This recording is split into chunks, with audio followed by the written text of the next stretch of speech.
جو لوگ سفر کرتے ہیں تو سفر کے دوران تین طرح کی کوتاہیاں عام طور پہ نمازی لوگ کرتے ہیں۔ بعض لوگ تو نماز، جو اچھے نمازی ہوتے ہیں وہ نماز ہی چھوڑ دیتے ہیں، یہ تو بہت بڑی کوتاہی ہے۔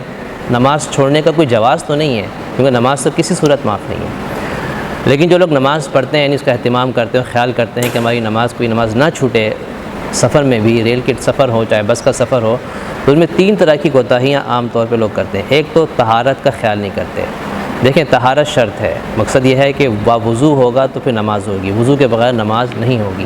عام طور پہ اتنا پانی یا تو ٹرین میں موجود ہوتا ہے، مل جاتا ہے، یا آدمی کے پاس موجود ہے، یا کسی سے مانگنے سے ملنے کی امید ہے، یا خریدنے پر بھی ملنے کی امید ہے کہ آدمی خرید کے استعمال کر لے، تو ان تمام صورتوں میں تیمم جائز نہیں ہوگا، بلکہ وضو ہی ضروری ہوگا۔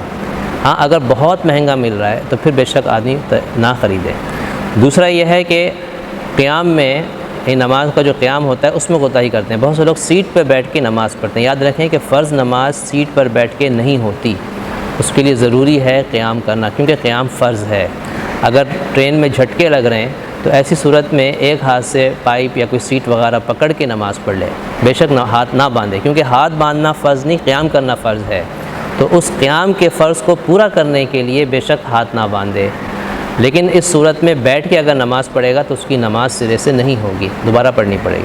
تیسری کوتاہی قبلہ رخ ہونے میں ہے کہ قبلہ رخ ہونا بھی ضروری ہے، ٹرین کے اندر سے نماز پڑھے یا باہر پڑھے، ایسے اندازے سے پڑھ لینا یہ جائز نہیں ہے، کیونکہ قبلہ معلوم ہونے کی مختلف صورتیں ہیں۔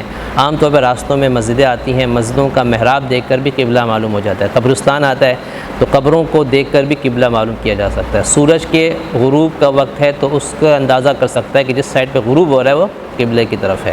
تو اس طرح بہت سے مواقع ہوتے ہیں قبلے معلوم کرنے کے، تو قبلہ معلوم کر کے قبلہ رخ نماز پڑھنا بھی ضروری ہے۔